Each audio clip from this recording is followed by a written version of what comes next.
Welcome to another edition of the Business Brains and the Bottom Line podcast. My name is Paul Delegre, your host, and my guest today is Alan Wilson. Known Alan a long time, technology sales rep like myself, father, coach, all around good guy. Just to me, one of the good guys in the industry. Alan and I have had many conversations about this, and this.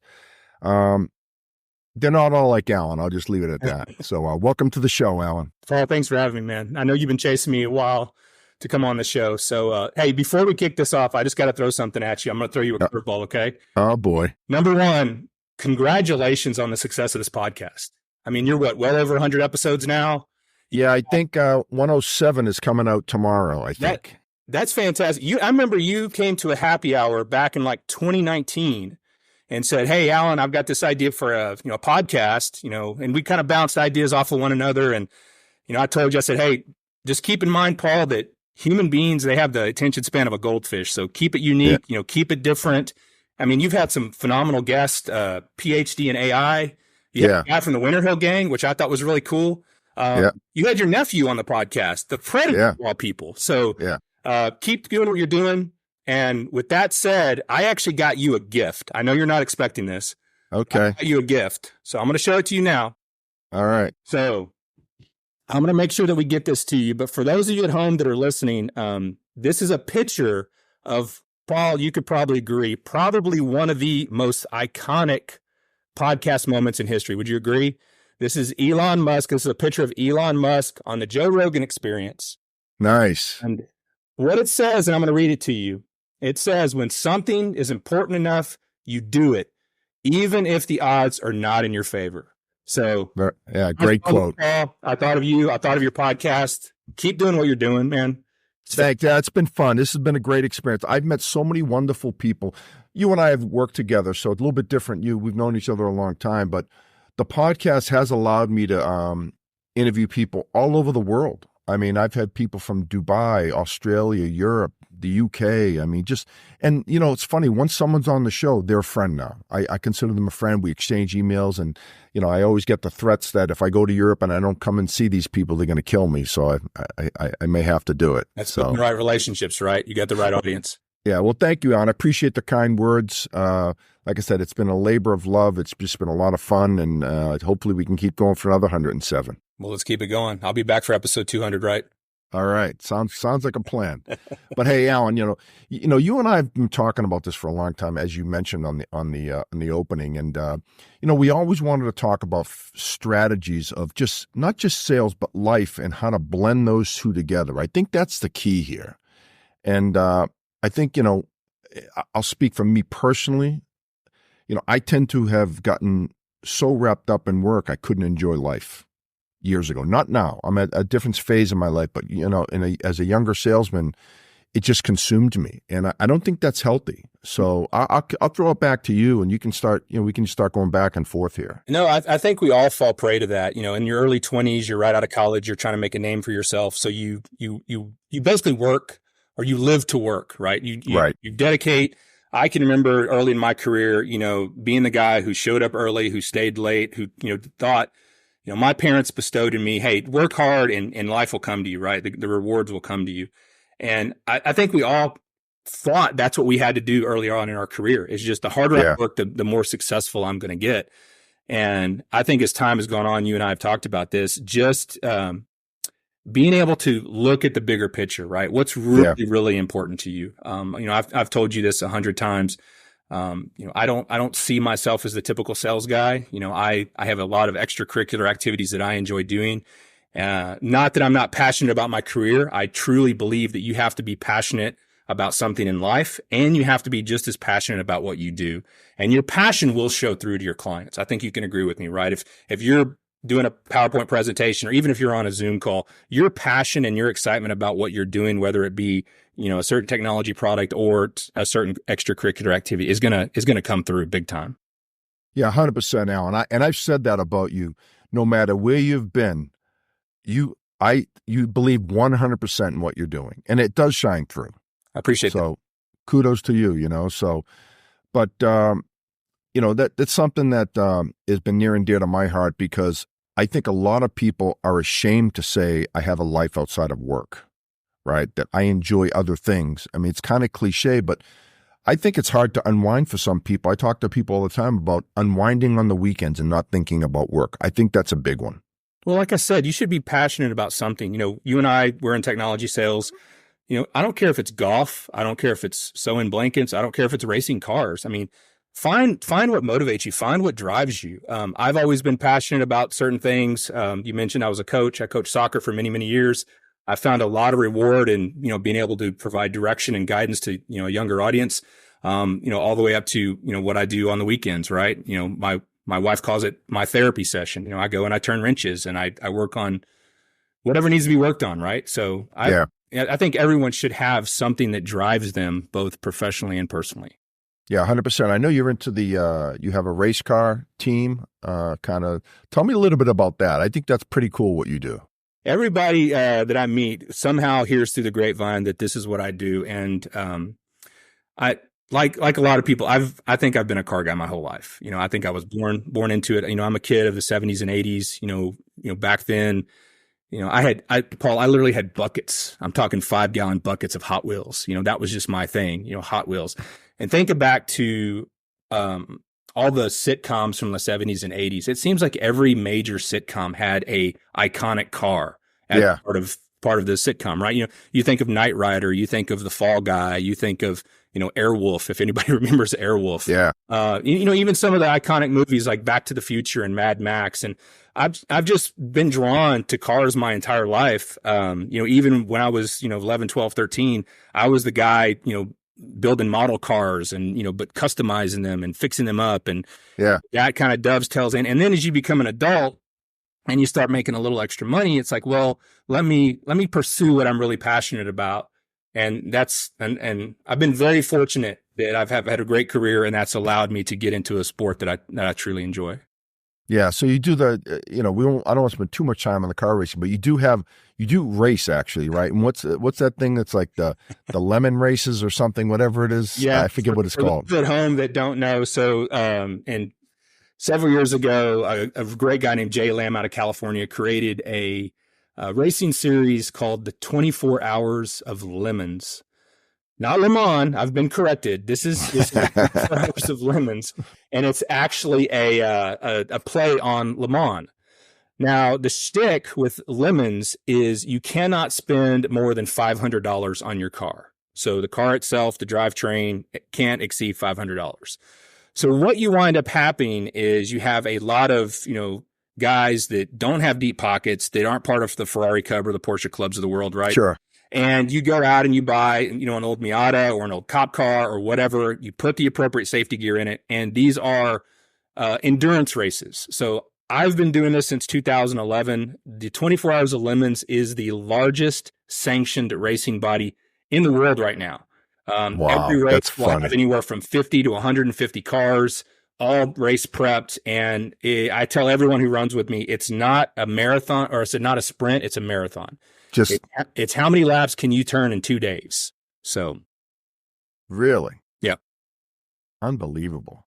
Sounds like fun. How many guys on your team? Like you can't race for 24 straight, right? No. And it's funny. I'm the guy that everybody gets mad at because I can literally be in a car for 4 hours and they'll be on the radio saying, "Hey, Alan, it's time to give somebody else a turn. I need you to come in." And it's like, "Nope, I'm good." And then the car starts to run out of gas and I radio, "Hey, I'm coming in. Be ready." My team, I've been really blessed. I've got a great group of guys that run with us. We have anywhere from 4 to 6 drivers per event, and we'll put every driver in the car for 1 to 2 hours, depending on what they can stomach or what they can handle. And again, we'll run the car for 2 days straight and see how many laps we can rack up. And I mean, just like we talked about before, everyone's got a kind of a drive or a passion, and that's been mine. And lemons, for me, was the most cost-effective way to get some really quality track time. I mean, we are getting door handle to door handle. They do take safety very seriously, so you have to invest in a roll cage. I have to wear a fire suit and a helmet. The car has to have fire suppression. but you are going door handle to door handle for 2 days with, potentially up to 100 other cars. Anybody who's looking to get into the sport, I often tell them, go to Houston, drive in Houston traffic for about 6 hours. That's not be fair. And you're good. Probably as close as you're going to come to Lemons. So how big is the track and what's the average speed? Well, I don't know. The car doesn't have a speedometer, so I can't tell you how fast I'm going. But the average track can be anywhere from 2 miles to 3.5 miles, depending on the tracks. We run in Tulsa, Oklahoma. We run down in Houston. I run every March in New Orleans. It's a great event. Lemons runs all over the country, so they have events every weekend. If anyone has ever wanted to get into road racing and they didn't know where to start, I highly encourage everyone to check out the 24hoursoflemons.com. It's probably one of the best car cultures I've ever been a part of. Yeah, and you hit it right in the head. It allows the normal everyday guy who makes a normal everyday living to get into it without having to go spend hundreds of thousands of dollars, right? 1,000%. Yeah, and there's a lot of teams that are looking for drivers. There's a running joke that there are more Lemons cars than there are Lemons drivers right now. But so if anybody out there listening to this wanted to, get into road racing, I've heard about Lemons, check it out. They've got a great YouTube channel. There's actually a great YouTube video put together by Donut Media that explains what it is to run with the 24 Hours of Lemons. It's the cliche. It's where Halloween meets gasoline, Paul. So every car has a theme, every team has a theme, and it's just a lot of like-minded individuals that are very passionate about auto racing. They got together and make this a great event. Yeah, great concept. I love it. It's hard to believe I've been doing this since 2011. I've got a young son who's coming up to 16, and he's already knocking on my door. He's like, "Hey, man, when do I get to drive the race car?" So it's like, well, that's funny. Let's start and again, kind of this ties into that whole thing about passion for life and passion for work, tying your family into this. What better way to spend good time with your son than out in the racetrack having fun? And then, of course, at some point he may have a couple of beers after the event when he's old enough, right? When he's old enough, we're not going to do that right away. But it's really interesting. You and I are in technology sales, and when I started doing this Lemons thing, it was really interesting. I was having to put a team together of individuals who I could kind of blend with, right? And you kind of see that similar action happen within sales teams. You want someone who's very good at one thing or another, but you want to have multiple people on your team. So I was very fortunate. I've got a guy who's a retired mechanical engineer who's on our team. I've got a guy who works for a local Chevy dealership that's on our team. I've got a couple of other guys. One of them is an airline pilot, right? So we all together, we all have a common passion. I provide the platform, they provide the funds, and we go racing every weekend. Nice. Sounds like fun. So, well, hey, let's change gears here, Alan. You and I have been in the sales game a long time. And everyone you talk to in sales has a different philosophy on how to approach customers, how to approach their business. How do you go about your day every day, Alan, and to reach your goals and provide your family and all the above? We've talked about, you and I have talked about this candidly at happy hours and whatnot. And if you look at there's a lot of sales strategies and sales methodologies out there, right? Where do you kind of paint your buck, or where do they kind of paint you into what swim lane? I'm not a believer in that. If you look at, let's say the challenger sales model wants to call you, the relationship guy, right? I know you and I have talked about this. You love building relationships with clients, right? Are you the problem solver? Are you the hard worker? Are you the lone wolf, right? Are you the challenger? That's their sales model. We'll go back to when we were in our 20s, right? And we're sitting up there and we're grinding and we're slaving and we're just, hey, the harder I work, the more success I'm going to have, right? That doesn't always, 2 + 2 doesn't always equal 4. Yeah. In that mindset. And I think as we get older in sales, your methodology starts to change. I was the hard worker in the beginning. I will tell you, I am a relationship guy. I take a common interest in people. I want to know what they're about. You and I have been on this side of the table. They're normally on that side of the table.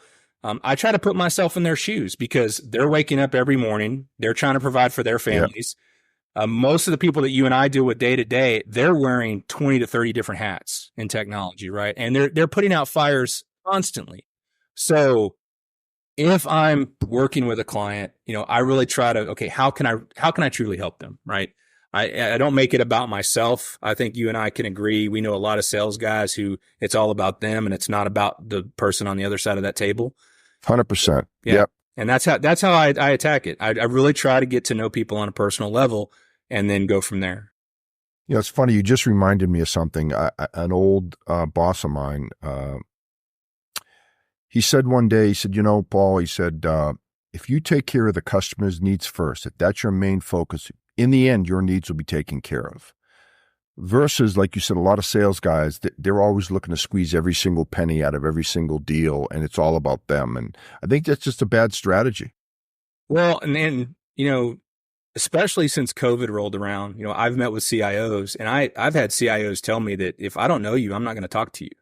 Right. So think about that. If you haven't built some type of relationship and you're just trying to dive bomb into an account and hoping something's going to happen, it's not going to happen,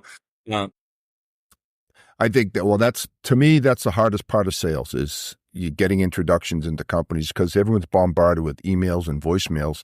No one answers their phone. So it's virtually impossible to just, like you said, dive bomb on an account and expect him to return your call and say, hey, Alan, you're a great guy. I just met you, 3.5 seconds ago. Yeah. Why don't you come in? Let's meet. It very rarely happens. It's interesting. I had a conversation with a CIO about 6 months ago, and he told me flat out, he's like, if your name is not in my phone, I don't answer it. Yeah. And if your email address is not in my contacts, you're automatically deleted because I have too much going on. I have my people to manage. I have projects. I have everything else going on. If you're not going to provide some type of true value for me right out of the gate, I don't want to talk to you. And you and I both know that a lot of the folks that we deal with, they have a trusted partner or a trusted vendor. And so anytime I'm trying to break into a new account, I want to build a bridge. Who do I know within that account that has a relationship that trusts me and I can trust them, that they can at least give me a warm introduction.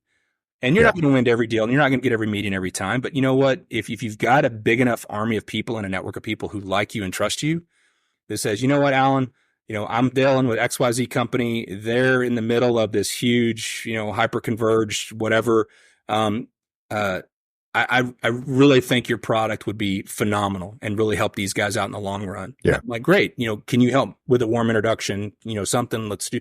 And that goes, think about it. You and I have talked about this, Paul. Sales 101. And I truly believe this.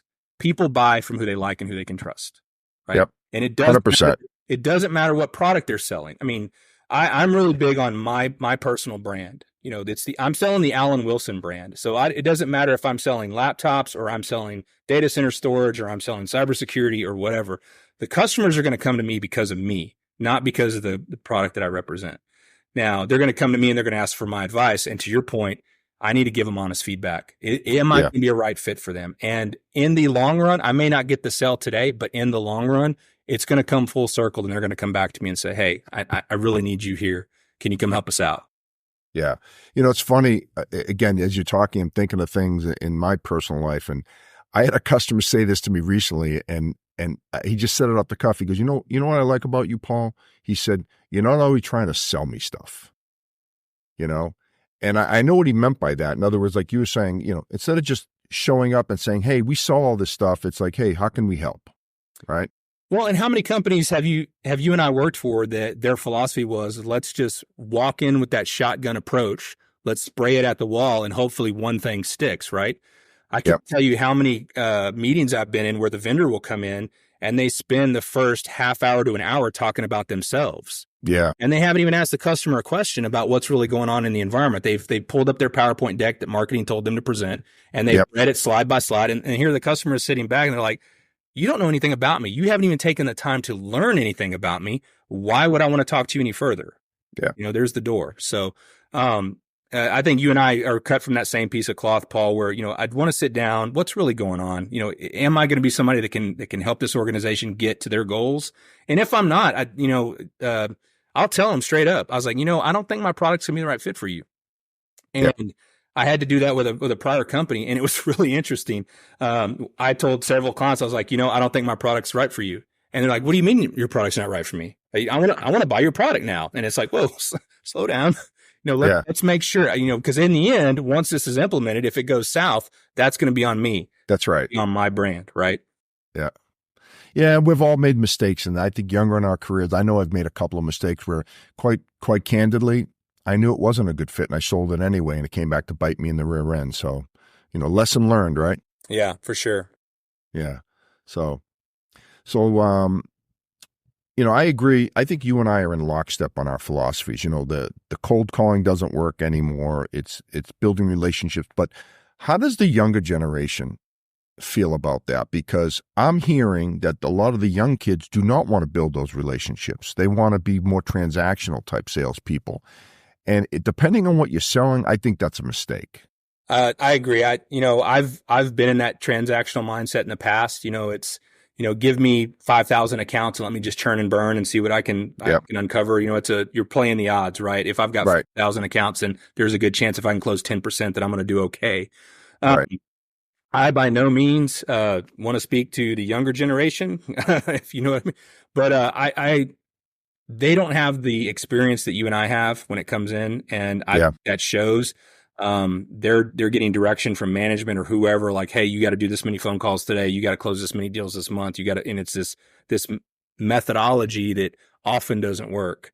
And I will tell you, I have seen some newer sales guys come in, and like I said before, they talk more than they listen. I think that is death for any true sales guy, right? You should come in. If you're ever in a sales meeting with me, I'm going to ask some very direct questions, and then I'm going to sit back and I'm going to shut up, because the customer is going to tell me everything I need to know about what's going on. And they'll tell me right out of the gate if I'm wasting their time. And guess what? I don't want to waste my time either. So if you think I'm wasting your time, then you know what? I'll touch base with you in a month, 2 months, 6 months, a year, whatever it takes. But and I think they'll respect you more for that, Alan. I mean, I agree. Customers are so used to being pushed that when you say, hey, timing's probably not great right now. Our solution's not a fit right now, but let's stay in contact. Let's keep and that kind of that consultative selling approach, I think works, especially in what we do, right? We're not selling widgets. We're selling solutions. Well, and again, because I think COVID really accelerated that mentality on both sides of the table, because again, you had everyone that was locked down during COVID. Everybody was cold calling. Everybody's trapped in their office, trapped at home. Everybody's cold calling. Phones are blowing up. Email boxes are getting plugged in. Nobody was providing value to what was really going on. And so unless you had some type of relationship, either with the vendor or the channel partner or the customer directly, it was an uphill battle, in my opinion. Yeah. And I think some good and some bad come out of that, Alan. And I think the good was sometimes customers would say, hey, we're so used to doing these Zoom calls now or Teams calls. Let's just jump in a Zoom call. So it is a little bit more efficient sometimes. But you and I were raised, hey, you got to go, you got to show up, you got to be in front of the customer. So that's the good news, bad news. I think it's made us all a little bit lazy in that we don't have to do it on site. We'll just set up as Teams meeting, and we'll turn on our cameras, and it'll be good enough. See, and I'm of the old school, right? So I want to meet you face to face. I want to. Yes. Again, it goes back to what I said. I really take an interest in people. I want to know. Let's not even talk work. Let's talk. Tell me about you. Tell me about your interests. Tell me about your family. Tell me about your kids. Get to know me first. Yeah, 100%. Right. The younger generation, I've seen there's no interest in building those relationships anymore. I guess I'm one of the old dogs, Paul. Yeah, well, I got a few years on you, Alan, so I'm even older. But I mean, we were raised. You got to shake hands, right? You got to show up. You got to build that relationship. And like you, I'm a relationship guy too. I have told people. I've been in a few different industries in my life, and I tell people, I'm not the most technical guy in the world. So you're expecting me to, sell a solution. You got the wrong guy. I manage the relationship, I manage the account, and I make sure all the pieces fit together. That's kind of, I look at my role. Well, I often say I do not want to be the smartest guy in the room, because if I'm the smartest guy in the room, we're all screwed. Yes. Same here, my man. Same here. It's just, salesmen sometimes get a bad rap for, all you do is play golf and take guys to lunch, but hey, someone's got to do it. So, I just like spending time with customers, and I truly think, whether it be Zoom or face to face. And again, I'll go back to COVID. A lot of people, I think, woke up during COVID, and it's like, why do I need to spend 18 hours a day in an office or in a data center? Yeah. I can knock this out from home. I'm not stuck in traffic for an hour in the morning, an hour in the afternoon. Spend more time with my family. I can, to my earlier point, I can dedicate more time to what I'm truly passionate about in life. Yeah. Right. And so it creates a challenge for you and I, because it's like, okay, how do we get those people out of their shell? They've been comfortable for the last 4 years. They don't want to go to an office. Yep. They don't want to go to lunch. They don't want to do any type of events. So it creates new challenges for the sales guys. It's like, okay, how do I, one, provide relevance for what they're really trying to accomplish? How do I stay relevant? And how do I get their attention? There's so many different technologies in the market right now. It's like, what can I truly bring a value? What cataclysmic event recently happened that I can capitalize on to come in and at least have a meeting with somebody? Yeah. That's a great point. I often, as we go through our day, I say this. So there's an ebb and flow to every relationship. And I always wonder, if you're not doing much business, like we talked about earlier, hey, we're not a good fit right now, but maybe in the future we will be. How often should you be touching that customer? So I use the term, look, I don't want to waterboard someone, right? And say, oh, this Delegro again, voicemail, send it to voicemail. So to me, that's a delicate balance. And I think it's just everyone's different. Some people don't mind you calling them if they know you a little bit. I don't know. What's your thoughts on that? So you have to be careful, because you can wear out your welcome rather quickly. Yep. I'm saying. Yep. 100%. That's what that's what I was saying. So personally, I have a rule of 25. I do 25 touches a day, and I have a very specific list of customers, partners, and vendors that I touch every day, 25 a day. That's just my rule. Your mileage may vary, but you and I both know that you could call a customer once a month, and by the third month, they're going to say, don't ever call me again. Right. Right. Or those that are in the industry on the other side of the table, again, they're wearing multiple hats. They can't know it all. The way I approach this, look, I'm not trying to sell you something today. I'm here to provide you with education and direction on what may or may not help you within your organization. And a lot of them will give you at least 30 minutes out of the gate to learn about your product, because like you and I, they don't have time to sit there and read the technology, articles and Reddit and everything else. They want somebody to come in, or you educate whoever their trusted partner is. It's like, look, here's what we can bring to the table. If you have a customer that really can benefit from what we're offering, then, give me a seat at the table. I've told several of my channel partners, if you tee up the ball, I'm going to knock it out of the park. Guaranteed. And we're all going to win. And you really didn't have to lift a finger. I'm doing all the heavy lifting. My engineer's doing all the heavy lifting. All I'm asking you to do is see the value in what we're bringing to the table, relay that message to your customer who you have a trusted relationship with, and give me a seat at the table and give me 30 minutes to do what I do. And if it doesn't work out, then we'll just move on to the next one. Yeah. No, that's what more can you ask for, Alan? Right. I mean, and this, Paul, everyone we all know each other, especially here in North Texas. We all know each other, right?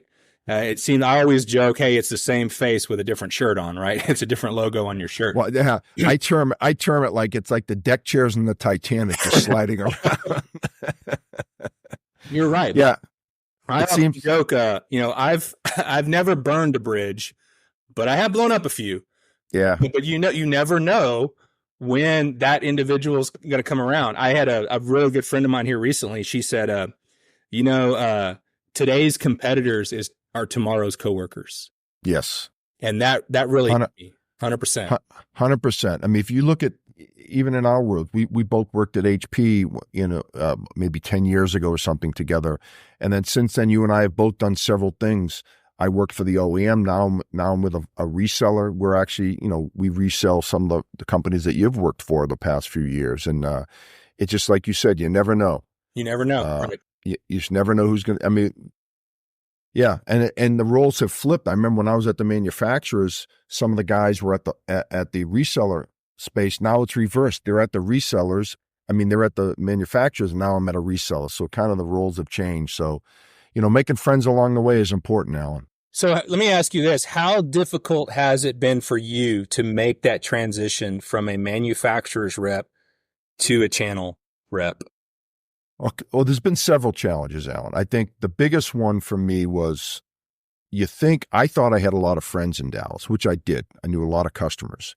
And I thought, hey, when I go to the reseller, now I have this big portfolio, I'll just call up everyone I know and they'll open the door for me. It wasn't that easy. That was one of the biggest challenges. But really the other thing is I was always like, when I worked at EMC, I was an Isilon rep, and then I Cumulo and HP. I had a specific set of products. Now we sell everybody. And it was really hard for me to get, kind of learn about all the different, we sell security. We have an MSP, Microsoft, VMware, all the storage manufacturers. It's taken me a while to really understand where everything fits. So I would say those are the two different challenges. Building your customer base was difficult. I think the mistake I made is before I came to Prescriptive, I didn't go to my customers and see who would come and who wouldn't. So that was probably the biggest mistake I made. The smart people that do it plan their exit strategy from a manufacturer to a VAR ahead of time. And I know some people that did it that started doing this a year before they left the company. And what worked out for them? It's the relationships that they had, right? The bingo. Yes, exactly right. I know some people. The original point. Yeah, I know some people that 100% of their customers came with them because they had that relationship. Because they had the relationship, right? Yeah. And candidly, I will say I'm a little bit jealous of the channel community because the good VARs, the good channel reps, they get it. You can play Switzerland, right? You have a much larger portfolio that I could ever bring to the table. So you've got that trusted relationship. You can give them a couple of flavors. Now, some of the vendors may not always like that, right? But you're protecting your brand, you're protecting your relationship. I'm not going to bring in something that I know is going to be detrimental to this organization. And as long as you can relay that message to your client and they trust you, okay, this is not what I want. But I think you and I have both seen the opposite effect of that. A rep that just get spiffed higher or lower on one product versus another. And the next thing you know, they're shoving the wrong product into a customer's face, demanding it to buy it. When you and I both know that's not the right answer for what's going on. You're right. I mean, being at a VAR, we saw everything. Like I said, I mentioned a few, if you're a Microsoft partner or a VMware partner and you're, all the big boys, right? Dell, HP, Cisco, you have so many solutions you can sell. We certainly have our favorites. I'm not going to lie. I mean, we lead with certain solutions, but sometimes we have to change direction based on customer needs. So, it is nicer. But I think the hard part to make that transition, Alan, is you may struggle for a couple of years because I know I did, just building that customer base. Candidly, I've seen a lot of vendor reps come from one vendor or another and they land in the channel and they do exactly what you did, Paul. They like, hey, I'm going to take my Rolodex and I'm going to go meet with all these customers. Well, the problem they have is they call in and they're like, who are you again? Like they don't have the relationship they thought they had. So to your point, they're now starting from ground zero and they're having to reestablish their place because they really didn't do a very good job of creating their brand, their personal brand, right? Their Paul DeLegro brand, their Alan Thompson brand while they were at that vendor. And now they're having to basically start over. Yeah, that's a great point, Alan. It's a lot of times at the vendor side, this, sometimes the channel partner runs lead. Sometimes you run lead, and you really want your channel partner to run lead. So if they're running lead, your second chair, you don't have that relationship. Now you've got a good relationship with them in a lot of cases, but not the premier relationship. Yeah. And I remember this is the mistake I made. I think I went back to all these folks I thought I had great relationships with, and they were like, "Hey, great to hear from you, Paul. Good luck in the new gig, but we're already working with XYZ." Yeah. We're very happy with them. And that was the biggest thing was, you try to convince them, hey, if give us a shot at something, I think we can help. And they're like, yeah, we're good. That was kind of the biggest shock to me. And again, I don't think I planned my exit and entry into the VAR space as well as I should have. So in that, what do you think makes a good sales rep? You've been on both sides of the house, right? You've been on the partner side now. You've been on the vendor side for many, many years. We're wearing the same hats. We've got the same goals, taking care of a customer, selling a product, hitting a quota, whatever it might be. What do you think really makes a good sales rep? If you could sum it up in one or two words, what would you say it is? Yeah, just honesty, integrity, adding value. I mean, I think you know what it feels like. I have several customers that when we talk and they ask me for advice, I get our engine, they inherently trust us. You know, hey, Paul, I've got a question for, and you know that feeling that they inherently trust you. And you got to be able to walk to at times, Alan. Like you say, we can't do that. We don't have that service in our portfolio to provide you. Yeah. And they respect the fact that you're not trying to, work something, compile something, cobble something together to make it work. But I would say, like you said, people are not going to buy from you unless they like you, they trust you, and respect you. Yeah. Period in the story. There's one thing you left out. So it's grit. Anybody in our industry has to be a little gritty. And for those of the folks listening to this, maybe on the other side of the table, they may not know what I'm talking about, but you and I know what I'm talking about. Yeah. It goes back to passion and perseverance, right? I read a book one time that talked about how actors in Hollywood get told no more than any other industry. I mean, think about it. I think technology sales is probably a close second to actors, but what do you do? There's a great book, by the way, by Angela Duckworth called Grit. I encourage anybody listening to this to read that. And it talks about what does it really take to be or to be gritty, because talent doesn't cut it anymore. You could be the most talented person on the planet, but unless you've got passion, unless you've got perseverance, unless you've got a little bit of grit, you're not going to survive. Yeah, 100%. I mean, and like you said, if you're not used to taking no's for an answer, you're in the wrong business. Like, I don't know how you feel. I'm at the point in my life, I don't get offended very easily anymore. I think earlier in my career, I took it personally when I didn't get an order. I'd say, oh, the guy must not like me or whatever. But then you realize he liked you enough, but your solution, he felt like there was a better solution. And I'm okay with that now. I'm at the end, I'm getting to the end of my career. Hopefully I have a few good years left, but sometimes the ball doesn't bounce your way and you just got to live with that. Well, what's the old interview question? Do you love to win or do you hate to lose? Yeah. And I always laughed at that question, because who doesn't love to win a deal, right? I mean, that's why we're here. But if you're not losing, then you're not doing your job, in my opinion. And you'll learn more from your mistakes than you will from any book, from any class. You know what I'm saying? Yeah. And you'll know, hey, next time I'm in this situation with this particular opportunity, maybe I need to tweak it a little bit differently in order to make it happen. That's a great point, Alan. Learning lessons, like you just reminded me of something early in my career. I was probably in my 20s. I had at the time, $1 million deal, which, probably like 10 million today, whatever. It's so long ago. And I would meet with the customer and I never asked any tough questions. And we ended up losing, without giving you all the detail, we ended up losing the deal.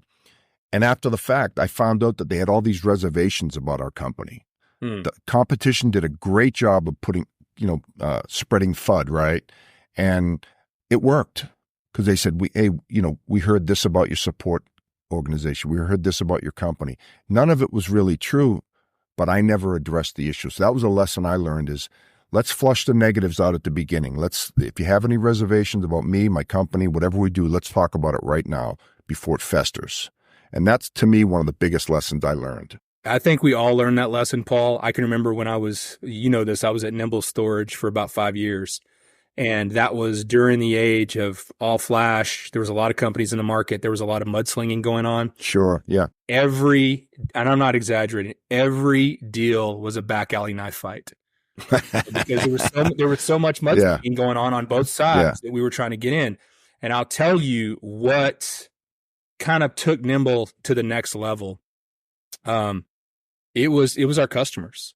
It was, we had gone in with integrity, like you talked about. We had gone in with honesty. We showed them that, hey, we're a legit company. At Nimble, they joked they had a no jerks policy. So at Nimble, we wouldn't hire jerks. Yeah. So all those reps were kind of cut from the same piece of cloth. And I'll tell you, those guys that I worked with at Nimble, we're still a band of brothers. We lived those deals.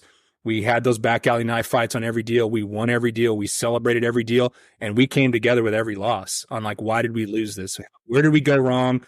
What piece of FUD was thrown out there in the wrong way? And you would not believe how many deals went the other way. And then 2 years later, that customer's coming back to us and saying, I made a huge mistake. Yeah. See, Yeah. It's funny. You just touched on something a little bit, being part of a team. I always like that aspect of it too, you know? Uh, and that's kind of lacking now with the, lack of an office culture. Like a lot of us work from home, so you don't get that, hey, I'm in the office Monday morning, let's talk about what happened over the week, and get to know people personally. I mean, I think that's lacking today. I'm going to agree with you. I grew up in the cubicle environment in the late 90s and early 2000s, where you went in and you had this camaraderie, right? You had this locker room environment. I don't want to call it locker room, but you know what I'm getting at. There was this camaraderie I know. going on. Yeah. The movie Boiler Room, everyone's in there, everyone's blowing up the phones. And then as you get into the field, and this, you can take this as a warning for some of these up and coming sales reps that want to get in the field. A lot of times you're on an island and you don't have that camaraderie anymore. So how do you rebuild that? As you know, we kicked off a technology happy hour here in DFW about 10 years ago. And one of the underlying reasons to do that was to provide that sense of community to a lot of the field sellers, right? There's a lot of us that felt like we were on an island. I mentioned earlier, everyone in North Texas, we kind of know each other, but we never really got together. So this gave us a safe place to kind of get together, collaborate, network. It turned out to be a lot more successful than I had planned. But it's become a great avenue for a lot of folks, especially nowadays. Yeah, no, it's a great event, Alan. I've been going to that for years, since you were at Nimble, I think. Yeah. We started that in 2014. Yeah. And I actually started, for those listening, kind of outside the realm here, we host a technology happy hour. It's for our vendors and our channel partners here in North Texas. We host it once a month. It's grown to 50, 60 people. I mean, Paul, I know you're kind of a frequent flyer of the event. Yeah, no doubt. I love it. And it's nice. You just get to run into so many old friends that sometimes they don't come a lot, but you haven't seen them in years. It's been a great event. Yeah, like I said, we all know each other, same face, different shirt most of the time, right? Yeah. And I actually stole the idea. I hate to admit this. I actually stole the idea from Cisco. Cisco used to host a similar event they called it choir practice. Really? They only did it like once every 6 months or so. And I said, you know what? Screw that. We're going to do it. We're going to do it once. Initially, I don't know if you remember this. It was once a week. And I don't remember it that often, to be honest. It was once a week, and it got to be a little too much. And so we've dialed it back to once a month, but it's been really good. I think once a month is perfect, Alan, because believe it or not, 3-4 weeks go by pretty quick. Yeah, it's amazing. Next thing. Yeah. It's funny. I'll have people text me on a Tuesday night saying, hey, are you having happy hour tomorrow? Because they're looking forward to getting together and strategizing. And especially now, Paul, as you know, there's a lot of people that have been displaced. And this has become like a great landing zone for a lot of people to network with other individuals in technology to see what might be available. Yeah. No, I've had a few people approach me that wanted to be on the show to kind of use that as a sales tool to people that are at our work, right? Think about it. Yeah. So now they'll have a YouTube video that they can point to when they're during the interview process. So I try to help if I can. I can't just have everyone on, but I know several people have approached me. Yeah. So what you've done here is great, especially for the technology community here in North Texas. Yeah, I try to have fun with it. I try to have different people from different disciplines. One thing, and you hit it right on the beginning about, talking about, you never mention the company you work for. We try to keep this generic. The last thing I want is someone from a company coming on and talking speeds and feeds and bits and bytes. And, no one wants to hear that. No, but I think everyone, as a professional salesperson, we're always looking to perfect our craft. And personally, I want to learn from the best, so if I could sit in on a demo or sit in on a sales presentation with a top seller, what are they doing differently? How can I tweak what I'm doing to kind of cater to their success? I'm competitive by nature. Let me just put it to you that way. Obviously my hobby explains that, right? Yeah. I think anyone in sales, if you're not in it to win it, then why are you here? Right. We are in a very competitive market. If you aren't motivated by success, then you're in the wrong industry. Yeah, no doubt. So, well, Alan, we've been, I think you and I could go for about 2 hours minimum. At least. Yeah. Because we know each other so well, and we've every aspect of what we've talked about today, we've rehashed a million times, and all the different style of sellers. I mean, we both know guys that personally aren't great guys, but they're very successful. I always wonder how they can be successful, but they got to be doing something right, Well, you and I both know those guys don't last very long because they get that reputation both on the customer and the vendor or partner side that they're not to be trusted. They're about the quick buck and let's move on, right? I know you've had this experience as well. I've come into new territories that are completely scorched earth, and I have to start over because the predecessor came in and burned it to the ground, trying to do what he does or what he thinks his definition of success looks like. And now I'm the one who's having to rebuild relationships, rebuild bridges, and so on and so forth. Yeah, the win at all cost theory, right? Just it's in the long run, it may get you short-term gains, but it's not going to build that long-term success, I don't think. Well, there's a lot of people that are going to listen to this and they're going to disagree with what I say. And trust me, I should have said this in the beginning. Don't ever take advice from me because you're going to wind up drunk or arrested. So yeah, there you go. That's funny. Yeah, like we all have our different, philosophies on things, and I try not to be too preachy on this show. That's why I don't talk politics that much. Don't talk religion. Try to stay off the super hot topics, and everyone has their philosophies. Well, everybody has what works for them. It's again learning how to deal with no. Right? We're all going to be told no someday. You said it earlier. Don't take it personal.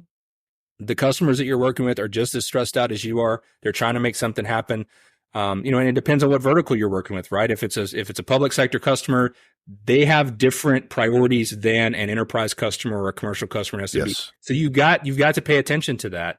And just again, if there's the biggest piece of advice, and I said this earlier, listen more than you speak. The customer, let them, they are bringing you to the table because they have a need, they have a problem that they think you can solve. And if you're not listening to what that problem is, you're never going to solve it. Yeah.